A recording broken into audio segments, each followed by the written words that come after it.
नमस्कार दोस्तों, जय हिंद, वंदे मातरम। मैं आपके साथ जायसवाल सर। सभी प्यारे मित्रों का, सभी भावी अध्यापक अध्यापिकाओं का वेलकम, अभिनंदन है। टीचर्स फैमिली शिक्षकों के परिवार जायसवाल कोचिंग सेंटर पर, पावर्ड बाई शिक्षा ही प्रकाश है। दोस्तों, बात करेंगे बाल विकास यानी चाइल्ड डेवलपमेंट एंड पेडागोजी, फिजिकोलॉजी, मनोविज्ञान, शिक्षा मनोविज्ञान, बाल मनोविज्ञान, सभी का कंक्लूजन, सभी का आपका जो है 1000 प्रश्न यहाँ पे एमसीक्यूज करने वाले हैं। और इसी में से दोस्तों आपके बाल विकास शिक्षा शास्त्र का प्रैक्टिस सेट नंबर 14 है। प्रत्येक प्रैक्टिस सेट में 30 महत्वपूर्ण लाजवाब क्वेश्चन होते हैं। जो हमारा सपना होता है 30 में 30 लाना और सिलेक्शन, ठीक है, पाना, तो बहुत ही इंपॉर्टेंट होता है। चलिए दोस्तों शुरू करते। 30 महत्वपूर्ण कंसेप्ट रहेंगे, 30 महत्वपूर्ण क्वेश्चन रहेंगे इस प्रैक्टिस सेट में। और कल का मॉक क्वेश्चन देख लेते हैं पहले दोस्तों। बोलने को प्रभावित करने वाले गतिक विकार को क्या कहते हैं? यानी जो बोलने के संबंधित या बोलने को प्रभावित करने वाली, जो हमें बोलने को प्रभावित करे। हम बोल रहे हैं का, ठीक है, हम बोल रहे हैं कागज, लेकिन हमारे मुख से क्या निकलता है तो दूसरा निकल आता है, काग निकल आता है, ठीक है, नहीं बोल पाते। यानी बोलने को प्रभावित करने वाली जो गतिक विकार होती है वह अप्रेक्सिया, अफेजिया, डिस्फेजिया, जो शब्द फोबिया कहलाती है। तो वह दोस्तों हमारे क्या होती है? अप्रेक्सिया, बोलने की गति यानी कि प्रेशर। प्रेक्सिया यानी प्रेशर। ये आपको थोड़ा लॉजिक वर्ड है, इनको आपको थोड़ा सा समझना पड़ेगा। और जायसवाल सर के साथ आए तो सिलेक्शन जरूर होगा, क्योंकि हर एक कंसेप्ट, हर एक दोस्तों सिलेबस जो होता है आपके एग्जाम पैटर्न पर होता है। और नए क्वेश्चन होते हैं, क्रिएटिविटी क्वेश्चन होते हैं, जिस टाइप के क्वेश्चन लेवल यानी कि एक level up, 1 level up question होते हैं, जो सिलेक्शन के लिए बहुत इंपॉर्टेंट संभावित प्रश्न हो सकते हैं। तो राइट ऑप्शन क्या हो जाएगा? अप्रेक्सिया। और अप्रेक्सिया के बारे में समझ लेते हैं, इसके बाद हम क्वेश्चन शुरू करेंगे। दोस्तों, अप्रेक्सिया एक न्यूरोलॉजिकल स्थिति यानी नसों से संबंधित आपका विकार होता है। इस बीमारी से ग्रस्त होने पर व्यक्ति की मांसपेशियां तो नॉर्मल रहती है, लेकिन मोटर मूवमेंट्स जो होता है, मांसपेशीय गतिविधियां करने में दिक्कत आती है। जैसे हम फॉर एग्जांपल देख सकते हैं कि अप्रेक्सिया मस्तिष्क के साथ साथ तंत्रिका तंत्र से जुड़ा विकार है, जिसमें व्यक्ति को दूसरे के बोलने पर, कोई काम या गतिविधि करने में दिक्कत आती है, जैसे कि अनुरोध या आदेश को समझना, कार्य करने के लिए तैयार होना, और उस काम को करने के तरीके के बारे में जानकारी होने पर भी वह व्यक्ति कार्य नहीं कर पाता है। जानकारी है लेकिन कार्य नहीं कर पाता है। यही दोस्तों आपका एप्रेक्सिया के हल्के मामलों को डिस्प्रेक्सिया के रूप में जाना जाता है।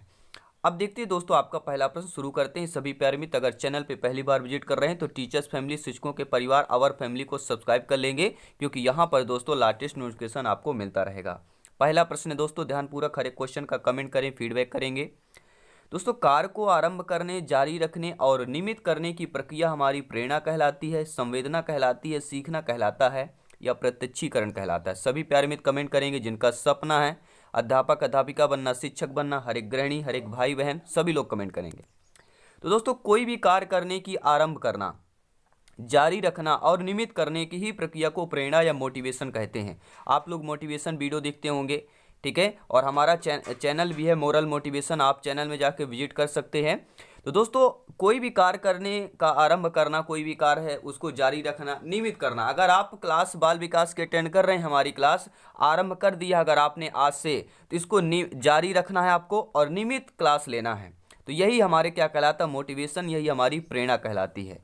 अब देखते हैं दोस्तों दूसरा प्रश्न कि सहसावस्था की विशेषता नहीं है। नेगेटिव नकारात्मक प्रश्न। जो आपका सहसावस्था होता है सभी लोग जानते हैं, जन्म से लेके 0, 5 या जो 6 वर्ष तक की अवस्था होती है हमारी, ठीक है, या 0 से लेके 2 वर्ष तक हमारी सहसावस्था होती है। देखिए दोस्तों, सहसावस्था 0 से 5 हो गया, या 0 से 6, और 6 से 12 बाल्यावस्था, और 12 से 18 सभी लोग जानते हैं कौन सी अवस्था होती है। सभी लोग कमेंट करेंगे किशोरावस्था। देखिए, सहसावस्था की विशेषता नहीं है। देखिए, सहसावस्था यानी जब बच्चा 0 से 5 या 6 वर्ष तक का होता है, बच्चा देखिए दूसरों पर निर्भर रहता है, यह विशेषता होती है। सहसावस्था में शारीरिक विकास की तीव्रता होती, बिल्कुल सही बात है, और मानसिक विकास भी तीव्रता से होता है। लेकिन इसमें नैतिकता का होना यानी नैतिकता का अभाव होता है सहसावस्था में। तो यहाँ पे दिया गया है नैतिकता का होना, तो यह विशेषता आपकी नहीं होगी। According to question right option number first option सही हो जाएगा। अब देखते हैं दोस्तों तीसरा प्रश्न आपके सिलेबस के अकॉर्डिंग कि ध्यान आकर्षित होने में की प्रमुख भूमिका होती है। आप सभी लोग भावी अध्यापक अध्यापिकाएं हैं, आपके लिए जानना बहुत जरूरी है कि जो बच्चे में ध्यान आकर्षित होने में क्या है प्रमुख भूमिका उद्दीपन की तीव्रता की होती है, उद्दीपन की उपादेयता की, उद्दीपन की विश्वसनीयता की, या उद्दीपन की सक्रियता की होती है। तो ध्यान आकर्षित होने में किसकी प्रमुख भूमिका होती है दोस्तों? सभी प्यारे मित्र कमेंट करेंगे, फीडबैक करेंगे। तो ध्यान आकर्षित करने में दोस्तों आपकी उद्दीपन की तीव्रता की प्रमुख भूमिका होती है। जी हाँ, उद्दीपन की तीव्रता की प्रमुख भूमिका होती है। अगला प्रश्न है, विस्मृति कम करने का उपाय क्या है? विस्मृति मतलब जिसे कहते हैं ना, मैं भूल गया, मैं बिसर गया, अपने होम लैंग्वेज में, गांव की भाषा में, मैं भूल गया, मैं बिसर गया, अरे मेरे को ये बोला गया था लेकिन भूल गया, ये कहलाती विस्मृति। आप अगर कोई होमवर्क देते हैं, बच्चा आपसे बोलता है सर मैं तो भूल गया, यही विस्मृति करती है। अगर इसको कम करना हो, जो बच्चे की भूलने की प्रवृत्ति है, इसको कम करना हो, विस्मृति को कम करना हो, इसके लिए उपाय क्या करेंगे आप लोग? सीखने की कमी करेंगे भैया, सीखने में कमी करेंगे तो आप और ज़्यादा भूलेंगे, और ज़्यादा विस्मृति आएगी बच्चे पर। सीखने की त्रुटिपूर्ण विधि, पाठ की पुनरावृत्ति, या स्मरण करने में कम ध्यान देना। तो भैया जब स्मरण करने में ध्यान ही कम देंगे तो फिर विस्मृति और ज़्यादा बढ़ेगी, लेकिन हमें विस्मृति को कम करना है तो इसके लिए एक ही उपाय है, पाठ की पुनरावृत्ति करना। ठीक है, राइट ऑप्शन सी ऑप्शन हो जाएगा। अगला प्रश्न है दोस्तों आपके सिलेबस के अकॉर्डिंग है, 6वां प्रश्न देख लेते हैं।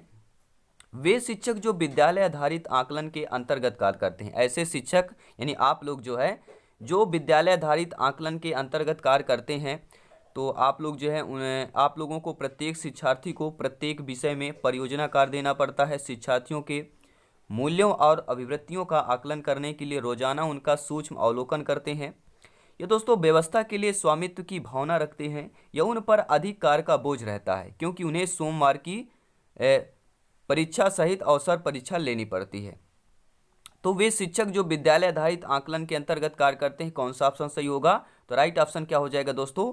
व्यवस्था के लिए स्वामित्व की भावना रखते हैं। क्या रहते हैं? व्यवस्था के लिए अगर करना हो किसकी भावना रखते हैं? स्वामित्व की भावना रखते हैं। According to question right option number C हो जाएगा।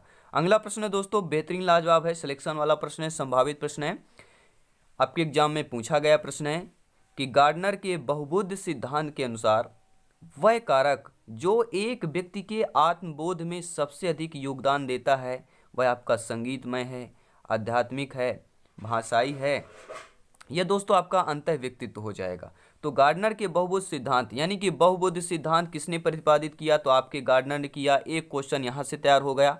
और वह कारक जो एक व्यक्ति के आत्मबोध में सबसे अधिक योगदान देता है वह कारक दोस्तों आपका कौन सा हो जाएगा? अंतः व्यक्तित्व कहलाएगा। जी हाँ, राइट ऑप्शन नंबर डी हो जाएगा। अब देखेंगे दोस्तों क्वेश्चन नंबर 8वां आपका क्या पूछा जा रहा है। क्वेश्चन नंबर 8, कोहल वर्ग के सिद्धांत की मुख्य आलोचना क्या है? कोहल वर्ग ने अपने सिद्धांत में मुख्य आलोचना की है। मुख्य आलोचना उनकी क्या है कोहल वर्ग के सिद्धांत में? कोहल वर्ग ने बिना अनुभव के आधार पर एक सिद्धांत का प्रतिपादन किया। कोहल वर्ग ने प्रतिपादन किया कि नैतिक तर्क विकासात्मक होता है। या कोहल वर्ग ने पुरुषों और महिलाओं के नैतिक तर्क में सांस्कृतिक विभिन्नताओं को ध्यान में नहीं रखा। या दोस्तों कोहल वर्ग ने नैतिक विकास की स्पष्ट अवस्थाओं को वर्णन नहीं किया। तो कोहल वर्ग के सिद्धांत की जो मुख्य आलोचना है कि कोहल वर्ग ने दोस्तों पुरुष और महिलाओं में नैतिक तर्क में सांस्कृतिक विभिन्नताओं को ध्यान में नहीं रखा है। तो अकॉर्डिंग टू क्वेश्चन मुख्य आलोचना आपके सी ऑप्शन सही हो जाएगा। अगला प्रश्न है दोस्तों आपकी स्क्रीन पर है, सभी प्यारे मित्र कमेंट करेंगे, फीडबैक करेंगे। प्रत्येक शिक्षार्थी अपने आप में अद्वितीय होता है, इसका अर्थ क्या होगा? आप भावी अध्यापक अध्यापिकाएं हैं, जायसवाल सर आप सभी को नमन करते हैं दोस्तों। जी हाँ, आप लोग ज्ञानी हैं, सर्वज्ञ हैं। सभी प्यारे मित्र कमेंट करेंगे कि प्रत्येक शिक्षार्थी अपने आप में अद्वितीय होता है, इसका अर्थ क्या होगा दोस्तों? किसी भी दो शिक्षार्थियों की योग्यता, रुचि और प्रतिभा समान नहीं होती। शिक्षार्थियों के गुणों में समानता नहीं होती और ना ही उनके लक्ष्य समान होते हैं। यह सभी शिक्षार्थियों के लिए एक समान पाठ्यक्रम संभव नहीं है। या शिक्षार्थियों की क्षमता को विकसित करना संभव है। सभी लोग कमेंट करेंगे प्रत्येक शिक्षार्थी अपने आप में अद्वितीय होता है, अपने आप में अद्वितीय होता है। जी हाँ, सभी लोग कमेंट करेंगे, इसका अर्थ क्या होगा? आप अपने अनुसार बताइए दोस्तों क्या होगा आंसर। तो according to questions right option number हो जाएगा किसी भी दो शिक्षार्थियों की योग्यता, रुचि और प्रतिभा समान नहीं होती है। अगर समान होती तो दोस्तों सभी का सिलेक्शन होता, समान होती तो सभी का सिलेक्शन नहीं होता। ठीक है, लेकिन सभी का सिलेक्शन होगा, जो मेहनत करेगा वही फल पाएगा भैया। जी हाँ, चलिए अगला प्रश्न देख लेते हैं। आपकी स्क्रीन पर मेहनत कीजिए, तैयारी कीजिए और जोरदार कीजिए, नॉर्मल नहीं करना है। ठीक है, नॉर्मल तो सभी करते हैं, जो जोरदार करता है, कोई भी पत्थर अगर नहीं टूटता है, ठीक है, नॉर्मल आता है, छोटा हथौड़ा नहीं लेना, बड़ा हथौड़ा लीजिए, एक बार प्रहार कीजिए और पूरा आपका पत्थर जो होगा टूट जाएगा। यानी प्रहार करना, जोरदार तैयारी करना है, तभी सिलेक्शन जो अपना सपना है 125 प्लस का जरूर साकार होगा। जी हाँ दोस्तों, अगला प्रश्न देख लेते हैं। दोस्तों, कक्षा के विद्यार्थियों को अधिगम के लिए प्रेरित करने हेतु किस युक्ति का अनुप्रयोग आप नहीं करते हैं? सभी लोग कमेंट करेंगे। कक्षा के विद्यार्थियों को अधिगम के लिए अगर प्रेरित करने हेतु किस युक्ति का अनुप्रयोग आप नहीं करेंगे? नकारात्मक प्रश्न है। छात्र में स्वास्थ्य प्रतिस्पर्धा स्थापित करना, उन्हें आत्मगौरव की अनुभूति करना, उनकी अत्यधिक प्रशंसा करना, या गतिविधि आधारित शिक्षण अधिगम विधियों का अनुप्रयोग करना। तो कक्षा के विद्यार्थियों को अधिगम के लिए प्रेरित करने हेतु किस युक्ति का अनुप्रयोग आप नहीं करते हैं? वह होगा दोस्तों उनकी अत्यधिक प्रशंसा करना। ठीक है, कक्षा के विद्यार्थियों को अधिगम के लिए प्रेरित करने हेतु किस युक्ति का अनुप्रयोग आप नहीं करेंगे? आप देखिए, छात्र में स्वास्थ्य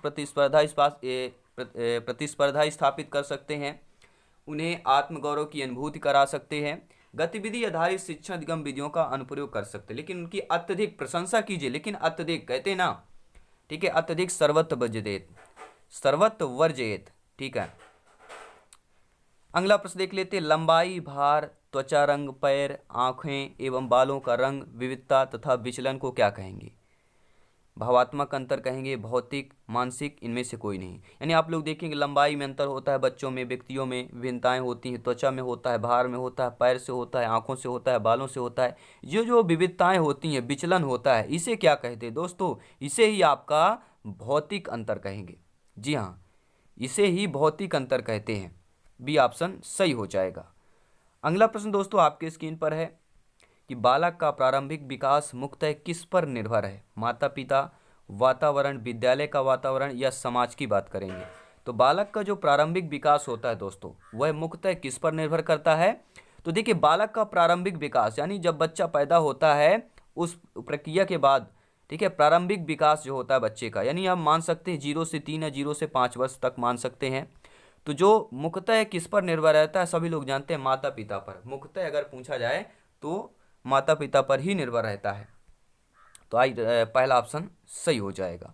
अगला प्रश्न है कि किस जिज्ञासु छात्र को प्रेरित करने में निम्न में से कौन सा एक कारगर उपाय होगा? यानी कोई जिज्ञासु छात्र है आपका, आप लोग नियुक्त होते हैं, आप लोग अध्यापक अध्यापिका बनते हैं, ठीक है, शिक्षक शिक्षिका बनते हैं, और आप देखेंगे आपकी कक्षा का एक छात्र बहुत ही जिज्ञासु प्रवृत्ति का है, जिज्ञासु छात्र है, आपको उसको प्रेरित करना हो, आपको उसको प्रेरित करना है जिज्ञासु छात्र को। तो एक कारगर उपाय आपका क्या होगा? क्योंकि सजा द्वारा प्रेरित कर सकते हैं, प्रशंसा द्वारा, आलोचना द्वारा, इनमें से कोई नहीं। तो कोई भी एक देखिए जिज्ञासु छात्र है, उसको प्रेरित करना हो तो उसको प्रशंसा द्वारा प्रेरित कर सकते हैं कि आप इसमें अच्छा काम कर रहे हैं और इससे बेहतर कर सकते हैं, आप कोशिश करते जाइए, ठीक है, ऐसा उसको प्रेरित कर सकते हैं, उसकी प्रशंसा करते हैं। तो यही कारगर उपाय होगा। Right option according to questions B option सही हो जाएगा।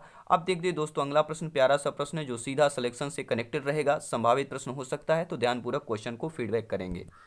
कि इनमें से वस्तुनिष्ठ परीक्षणों के गुण के संबंध में सही कथन है? जी हाँ, वस्तुनिष्ठ परीक्षण के गुण के संबंध में सही कथन बताना है कि इनका अंकन शीघ्रता एवं सुगमता से किया जा सकता है, ये परीक्षकों के व्यक्तित्व प्रभाव को प्रभावित नहीं करते हैं, वस्तुनिष्ठता के कारण ये अधिक विश्वसनीय एवं वैध हो जाते हैं, या उपरोक्त सभी। आपका कमेंट क्या होगा? वस्तुनिष्ठ परीक्षण के गुण के संबंध में किनका दोस्तों अंकन शीघ्रता एवं सुगमता से किया जा सकता है। जो वस्तुनिष्ठ परीक्षण होते हैं, आप लोग देखे होंगे, आप तक तो ऑनलाइन जो आपका होता है पेपर होगा, तो ऑनलाइन पेपर में क्या होता है, तुरंत आपका रिजल्ट पता चल जाता है। इसके बाद फिर सिलेक्शन होता है कि कितने से, ठीक है, कितने से लिस्ट उठेगी, कितने स्कोर तक, तो आपका स्कोर तुरंत पता चल जाता है, आपका रिजल्ट। यानी इनका अंकन जो है शीघ्रता एवं सुगमता से किया जा सकता है, और ये परीक्षकों के व्यक्तित्व प्रभाव में प्रभावित भी नहीं होता है, और वस्तुनिष्ठता के कारण अधिक विश्वसनीय एवं वैध भी होता है। का 4 ऑप्शन है, बी ऑप्शन सही है तो बी ऑप्शन सही होगा। जैसे इसका डी ऑप्शन सही है तो डी ही होगा।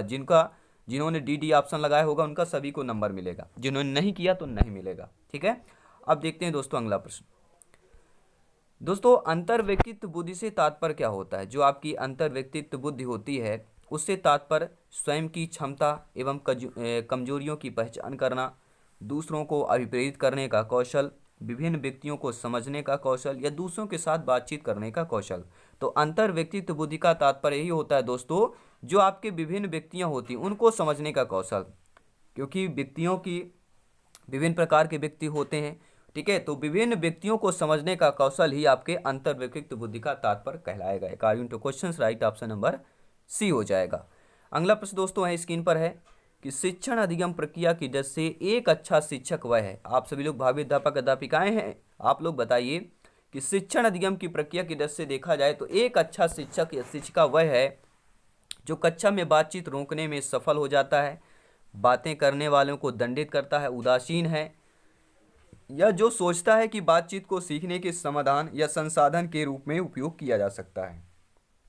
तो शिक्षण अधिगम प्रक्रिया की दृष्टि से एक अच्छा शिक्षक वही है जो सोचता है कि बातचीत को सीखने के संसाधन के रूप में उपयोग किया जा सकता है। डी ऑप्शन सही हो जाएगा। अगला प्रश्न देखेंगे, 17वां प्रश्न आपके स्क्रीन पर है। सभी प्यारे मित्र कमेंट करेंगे, फीडबैक करेंगे। सिलेक्शन वाला प्रश्न है, संभावित प्रश्न है कि प्रयोजन विधि के प्रतिपादक हैं दुर्खीम, प्लेटो, किलपैट्रिक या सुकरात। सभी लोग कमेंट करेंगे। प्रयोजन विधि के प्रतिपादक की बात कर रहे हैं। जी हाँ, प्रयोजन विधि के प्रतिपादक जो होते हैं सभी लोग जाते हैं। प्रयोजन हो गया आपके राइट ऑप्शन किलपैट्रिक होगा। जी हाँ, प्रयोजन विधि के प्रतिपादक कौन हो जाएंगे? किलपैट्रिक हो जाएंगे।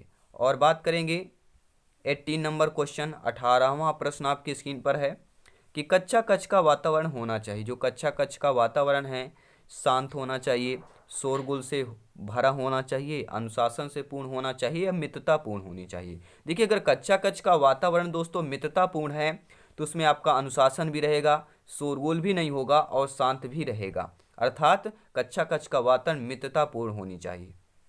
डी ऑप्शन सही हो जाएगा। अगला प्रश्न है दोस्तों 19 नंबर है। 19वां प्रश्न देख लेते हैं आपके स्क्रीन पर क्या पूछा जा रहा है। सभी प्यारे मित्र कमेंट करेंगे कि दोस्तों लॉरेंसन कोहलबर्ग के सिद्धांत में कौन सा स्तर नैतिकता की अनुपस्थिति को सही अर्थ में सूचित करता है। यानी जो आपके देखिए कोहलबर्ग ने 6 स्तर बताए हैं। जी हाँ, लॉरेंसन कोहलबर्ग से सिद्धांत में कितने स्तर बताएं? तो 6 स्तर बताएं, ये भी नोट कर लेना है। और कौन सा स्तर नैतिक अनुपस्थिति को सही अर्थ में सूचित करता है, वह आपका पहला स्तर है। और लॉरेंसन कोहलबर्ग का पहला स्तर क्या है दोस्तों? बाहरी सत्ता पर आधारित है, यानी कि नैतिकता इस रूढ़िपूर्ण अवस्था का पहला चरण है। यहाँ नैतिक सोच सजा से बंधी होती है। जैसे बच्चे का यह मानते कि उन्हें बड़ों की बातें माननी चाहिए, नहीं तो उन्हें क्या है, बड़े उन्हें दंडित करेंगे। तो यह क्या कहलाता है? आपके लॉरेंसन कोहलबर्ग का पहला चरण, यानी कि बाहरी सत्ता पर आधारित होता है। ठीक है, बाहरी सत्ता मतलब कोई आपका अधिकार करता है, सत्ता मतलब आप लोग समझ गए होंगे यही। ठीक है, कि बच्चे का यह सोच होती है, मानते हैं कि बड़ों की बात तो माननी चाहिए, नहीं तो क्या करेंगे, उन्हें दंडित करेंगे। तो क्या होगा, यह पहला स्तर हो जाएगा। टोटल आपके 6 स्तर हैं। अगला प्रश्न देख लेते हैं दोस्तों, पियाजे के सिद्धांत के अनुसार निम्नलिखित में से कौन सा व्यक्ति के संज्ञानात्मक विकास को प्रभावित नहीं करेगा। सभी लोग कमेंट करेंगे, फीडबैक करेंगे। आपका भाषा है, सामाजिक अनुभव है, परिपक्वन है, क्रियाकलाप है। तो दोस्तों राइट ऑप्शन क्या हो जाएगा? सभी लोग कमेंट करेंगे। जीन पियाजे के सिद्धांत के अनुसार निम्नलिखित में से कौन सा व्यक्ति के संज्ञानात्मक विकास को प्रभावित नहीं करेगा।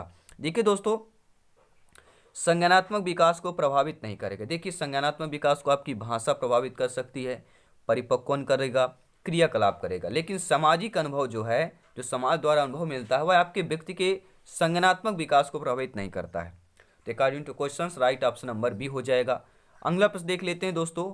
उम्मीद है दोस्तों, आई होप सभी प्यारे में वीडियो को लाइक अवश्य कर लिया होगा। जी हाँ, टीचर्स फैमिली को सब्सक्राइब जरूर कर लिया होगा। साथ ही साथ दोस्तों, अगर आपने टेलीग्राम पे ज्वाइन नहीं किया है, लिंक भी आपको डिस्क्रिप्शन मिल जाएगी सबसे नीचे, या सर्च कर सकते हैं टेलीग्राम पर जायसवाल कोचिंग सेंटर। यहाँ पर नोट्स, पीडीएफ फाइल सब कुछ आपको फ्री में प्रोवाइड करा दिया जाता है। जितने भी अभी क्लासेज हुए हैं सभी का आपके ओल्ड भी आप लोग डाउनलोड वहाँ पे कर सकते हैं, क्योंकि राष्ट्र हित में शिक्षा का चैनल है, शिक्षकों का परिवार है, टीचर्स फैमिली है। दोस्तों, अगर आप इंस्टाग्राम पर हैं और इंस्टाग्राम पर जायसवाल सर या अपने परिवार teachers family Jaiswal coaching centre को फॉलो नहीं किया तो इंस्टाग्राम पर भी आप लोग फॉलो कर सकते हैं। वहाँ पर डायरेक्टली जायसवाल सर से मैसेज, चैट, जो भी प्रॉब्लम हो वहाँ पे, ठीक है, वहाँ पे क्वेश्चन भी मिलेंगे। तो क्वेश्चन भी आप लोग कमेंट बॉक्स में बता सकते हैं, अपना ओपिनियन, अपना फीडबैक देख सकते हैं, जो भी हो वहाँ पे सारी चीज़ें शेयर कर सकते हैं। अब देख लेते हैं दोस्तों, इन प्रश्नों का यहाँ पे उत्तर देख लेते हैं कि डाल्टन शिक्षण विधि का विकास किसने किया था? फ्रोबेल, किलपैट्रिक, मिस हेलेन फर्कहस या डाल्टन ने ही किया था। तो डाल्टन शिक्षण विधि के प्रतिपादक, सभी लोग कमेंट करेंगे, डाल्टन शिक्षण विधि के प्रतिपादक किसने किया था? सभी का फीडबैक लाजवाब, उम्दा है। हर एक भाई बहन, हर शिक्षक बंधु का जिनका सपना अध्यापक अध्यापिका बनना, तो डाल्टन शिक्षण विधि का विकास सभी लोग जानते हैं दोस्तों, मिस हेलेन परकहस्ट ने किया था। ठीक है, डाल्टन यहाँ पे प्रॉब्लम नहीं कर रही ना, डाल्टन शिक्षण विधि का विकास, ये भी याद रखना, प्रवर्तक नहीं पूछा गया है। डाल्टन शिक्षण विधि का विकास किसने किया, तो आपके मिस हेलेन परकहस्ट हो जाएगा। देखिए, डाल्टन प्रयोगशाला योजना या डाल्टन योजना शिक्षण का एक कंसेप्ट है जिसे अमेरिकी की शिक्षण शास्त्री, क्या शिक्षण शास्त्री अर्थात फीमेल थी इन्होंने, कुमारी या मिसेज हेलेन परकहस्ट ने आरंभ किया था। सभी लोग नोट कर लेंगे। अगला प्रश्न है दोस्तों, विकृत लिखावट से संबंधित लिखने की योग्यता में कमी किसका एक लक्षण है? Dysgraphia, dyspraxia, dyscalculia, dyslexia. सभी लोग कमेंट करेंगे। देखिए दोस्तों, विकृत लिखावट, देखिए विकृत लिखावट संबंधी अगर आता है तो आपको डिस्ग्राफिया ही करना है। ग्राफ बनाना यानी लिखना, कोई भी ग्राफ बना रहे हैं, सही अच्छे तरीके से आप ग्राफ नहीं बना पा रहे हैं तो क्या कहलाता है, वो डिस्ग्राफिया यानी विकृत लिखावट आ जाएगा। और डिस्प्रेक्सिया बोलने संबंधी है, डिस्कैल्कुलिया गणना संबंधी है, और डिसलेक्सिया क्या होगा, सभी लोग नमेश, ठीक है, कमेंट करेंगे। डिसलेक्सिया क्या होगा, सभी लोग कमेंट करेंगे, फीडबैक करेंगे। जी हाँ, ये भी आपका पढ़ने संबंधी ही विकार है, सभी लोग कमेंट करेंगे। अब देखते हैं दोस्तों अगला प्रश्न। अगला प्रश्न दोस्तों आपके स्क्रीन पर है कि वाइगोस्की तथा पियाजे के परिप्रेक्ष्यों में एक प्रमुख भिन्नता है। व्यवहारवादी सिद्धांतों की उनकी आलोचना, बच्चों को एक पालन पोषण का परिवेश उपलब्ध कराने की भूमिका, भाषा एवं चिंतन के बारे में उनके दृष्टिकोण, या ज्ञान के सक्रिय निर्माताओं के रूप में बच्चों की संकल्पना की बात करेंगे। तो वाइगोस्की तथा पियाजे के परिप्रेक्ष्यों में एक प्रमुख भिन्नता है। तो वाइगोस्की और जीन पियाजे जी, इन दोनों के जो परिप्रेक्ष्य हैं इनमें एक प्रमुख भिन्नता है। वह भिन्नता यह कि भाषा एवं चिंतन के बारे में उनके दृष्टिकोण अलग अलग हैं। ठीक है, according to questions right option number C होगा। और इस टाइप के भी प्रश्न पूछे जा सकते हैं, ये प्रश्न क्रिएटिविटी वाले होते हैं, ये प्रश्न क्रिएट किए जाते हैं, और ये आप तभी बता सकते हैं जो अच्छी तरह से मेहनत करते हैं, तैयारी करते हैं और समझते हैं। जी हाँ, कंसेप्ट पढ़ते हैं। और कंसेप्ट की देखिए, ये हमारा प्रैक्टिस सेट के बाद जो भी आपके देखिए वाइगोस्की हुए, जीन पियाजे जी हो गए, कोहलबर्ग, इनका दोस्तों कंसेप्ट वाइज डेली हम एक एक ले आएंगे। जीन पियाजे जी के बारे में, कोहलबर्ग के बारे में, उनसे रिलेटेड जो क्वेश्चन होंगे, जो भी 10 12 15 20 क्वेश्चन होंगे, उनका पूरा कलेक्शन किएंगे, उनके पूरे में डाटा करेंगे, क्योंकि यहाँ से क्वेश्चन पूछे जाते हैं। क्योंकि मनोविज्ञान बाल विकास में, ठीक है, हर एक तरह से तैयारी करना है, एक भी चूक नहीं करना है, क्योंकि फर्स्ट ही इंप्रेशन में पूरा सिलेक्शन पाना है। दोस्तों अगला प्रश्न है, शिक्षार्थी व्यक्तित्व भिन्नता प्रदर्शित करते हैं, अतः शिक्षक को अधिगम की एक समान गति पर बल देना चाहिए, कठोर अनुशासन सुनिश्चित करने चाहिए, परीक्षाओं की संख्या बढ़ा देनी चाहिए, या सीखने के विविध अनुभवों को उपलब्ध कराना चाहिए। तो शिक्षार्थी व्यक्तित्व भिन्नता प्रदर्शित करते हैं, अतः शिक्षक क्या, शिक्षार्थी देखते होंगे क्या है, व्यक्तित्व विभिन्नता जो है प्रदर्शित करते हैं। तो आप एक शिक्षक के रूप में आप लोग क्या करेंगे, तो आप देखिए सीखने के लिए विविध अनुभव उपलब्ध कराएंगे। ये नहीं कि परीक्षाओं की संख्या बढ़ा दें, ठीक है, कठोर अनुशासन करें या एक समान गति पर बल देना चाहिए, ऐसा नहीं है। क्योंकि शिक्षार्थी में क्या है, व्यक्तित्व भिन्नता शिक्षार्थी आपके प्रदर्शित कर रहे हैं, आपके विद्यार्थी। तो आता है शिक्षक को, यानी आपको, अध्यापक अध्यापिका, शिक्षक शिक्षिका को क्या करेंगे, सीखने के विविध अनुभव को उपलब्ध कराना चाहिए। अगला प्रश्न, इसके बाद 5 क्वेश्चन और लाजवाब है, और अंतिम प्रश्न मॉक क्वेश्चन रहेगा। निम्नलिखित में से कौन सा वस्तुनिष्ठ प्रश्न है? जी हाँ, वस्तुनिष्ठ प्रश्न बताना है। लघुत्तरात्मक, मुक्त अंतर वाला प्रश्न, सत्य सत्य, या निबंधात्मक प्रश्न। सभी लोग जानते हैं वस्तुनिष्ठ प्रश्न आता है कि जो एक ही बार में दे दिया जाए ऑप्शन में, वो हमारा आंसर आ जाएगा। ठीक है, जिसमें आपकी वस्तुनिष्ठता होती है। वस्तुनिष्ठता आपके वस्तुनिष्ठ प्रश्न में होती है, चाहे सत्य सत्य हो गया आपका, ठीक है, चाहे आपके सही विकल्प हो जाए, तो ये क्या आ जाएगा, सत्य सत्य आ जाएगा। ठीक है, ये क्या कहलाएगा, हमारा वस्तुनिष्ठ प्रश्न वाला कहला जाएगा। अगला प्रश्न है दोस्तों कि एक शिक्षक प्रश्न पत्र बनाने के बाद यह जांच करता है कि क्या प्रश्न परीक्षण के विशिष्ट उद्देश्यों की परीक्षा ले रहे हैं, वह मुख्य रूप से प्रश्न पत्र के या के बारे में चिंतित है, संपूर्ण विषय वस्तु को शामिल करने के बारे में चिंतित है, प्रश्नों के प्रकार के बारे में, विश्वसनीयता के बारे में, या वैधता के बारे में चिंतित है। अगर आप लोगों की नियुक्ति होगी और आप जब शिक्षक शिक्षिका बनेंगे, आप प्रश्न पत्र निर्माण करने के बाद या बनाने के बाद यह जांच करेंगे कि क्या प्रश्न परीक्षण के विशिष्ट उद्देश्यों को परीक्षा ले रहे हैं, या मुख्य रूप से प्रश्न पत्र के बारे में किसके लिए चिंतित होंगे। तो ये दोस्तों आपके किसके लिए चिंतित होंगे, वैधता के बारे में। किसके लिए चिंतित होंगे, क्योंकि वह मुख्य रूप से प्रश्न पत्र की वैधता, अर्थात यहाँ पे समझने वाली बात है, ध्यानपूर्वक देखिएगा कि यह जांच करता है कि क्या प्रश्न परीक्षण के विशिष्ट उद्देश्य की परीक्षा ले रहे हैं, यानी जो प्रश्न परीक्षण का विशिष्ट उद्देश्य होता है उसकी परीक्षा लेना, ठीक है, यह जांच करना, यह क्या कहलाएगी, वैधता है। यह प्रश्न की वैधता है कि नहीं है कि प्रश्न परीक्षण के विशिष्ट उद्देश्य की परीक्षा ली जा रही है। तो डी ऑप्शन सही हो जाएगा। अगला प्रश्न है कि शिक्षार्थी व्यक्तित्व भिन्नता करते हैं, अतः शिक्षक को सीखने के विविध जो है अनुभव को उपलब्ध कराना, कठोर अनुशासन करना, परीक्षाओं की संख्या में वृद्धि करना। तो ऐसा क्वेश्चन हम कर चुके हैं ऑलरेडी, ये टीटी एग्जाम में पूछा गया प्रश्न है, ठीक है, केवल यहाँ पे ऑप्शन को चेंज कर दिया गया है। तो सभी लोग जानते हैं, अभी हम पिछला ही क्वेश्चन किए थे, जस्ट वन बिफोर क्वेश्चन। तो विद्यार्थी व्यक्तित्व भिन्नता करते हैं, अतः शिक्षक को क्या करना चाहिए, सीखने के विविध अनुभव को उपलब्ध कराना चाहिए। अगला प्रश्न देख लेते हैं, इसके बाद मॉक क्वेश्चन करेंगे। निम्नलिखित में से कौन दोस्तों पुनर्बलन का उदाहरण होगा। अब आपको बताना है, जी हाँ, डिफरेंट क्वेश्चन है, ठीक है, 1 लेवल अप क्वेश्चन है, 1+ लेवल अप क्वेश्चन है, जी हाँ। तो पुनर्बलन का उदाहरण बताना है। नहीं लता, उत्तर 45 नहीं है, यानी कि आप अगर बोल रहे कि नहीं लता, उसका उत्तर क्या 45 नहीं है। कमला, उत्तर देने में तुम कीर्ति की सहायता नहीं कर सकती। अरे नहीं, आमतौर पर तुम गलत हो। सुनील, तुमने सही कहा। कौन सा पुनर्बलन का उदाहरण होगा। तो पहले एक चीज हमने समझने वाली बात है, पुनर्बलन। देखिए राइट ऑप्शन क्या होगा, सुनील तुमने सही कहा, ठीक है, ये होगा पुनर्बलन का उदाहरण। अब समझ लेते हैं पुनर्बलन के बारे में। देखिए पुनर्बलन का अर्थ होता है आंतरिक बल, अर्थात छात्रों में शिक्षण प्रक्रिया में रुचिपूर्ण भाग लेने के लिए उन्हें बल देना, अर्थात उन्हें प्रेरित करना, जिससे छात्र अनुक्रिया कर सकें। उनमें पुनर्बलन उद्दीपन का कार्य करता है और इस उद्दीपन हेतु छात्र उचित अनुक्रिया करते हैं। तो उचित अनुक्रिया यही कहेगा, क्या कहलाएगी, सुनील तुमने सही कहा, ये उचित अनुक्रिया कहला जाएगी। तो यहाँ पर क्या हो जाएगा आपका पुनर्बलन। तो आपने पुनर्बलन को अच्छे तरीके से समझ लिया होगा। आइए देख लेते हैं अब दोस्तों मॉक क्वेश्चन आज के सेशन का। और जायसवाल सर के साथ टीटी एग्जाम को लेट्स क्रैक करें, अभी सब्सक्राइब करें ताकि लेटेस्ट नोटिफिकेशन मिलता रहे। और मॉक क्वेश्चन दोस्तों यही है कि अधिगम प्रक्रिया में किसकी भूमिका सर्वोपरि होती है। जो अधिगम प्रक्रिया होती है उसमें भूमिका सर्वोपरि शिक्षण विधि की होती है, छात्रों के ज्ञान की होती है, शिक्षक की होती है, शिक्षण सामग्री की होती है। सभी लोग कमेंट करेंगे, फीडबैक करेंगे, जिनका सपना अध्यापक अध्यापिका बनना, शिक्षक बनना, हर एक भाई बहन का वेलकम, अभिनंदन है टीचर्स फैमिली पर। दोस्तों जल्द ही मिलते हैं नेक्स्ट क्लास पर। धन्यवाद सभी का दोस्तों।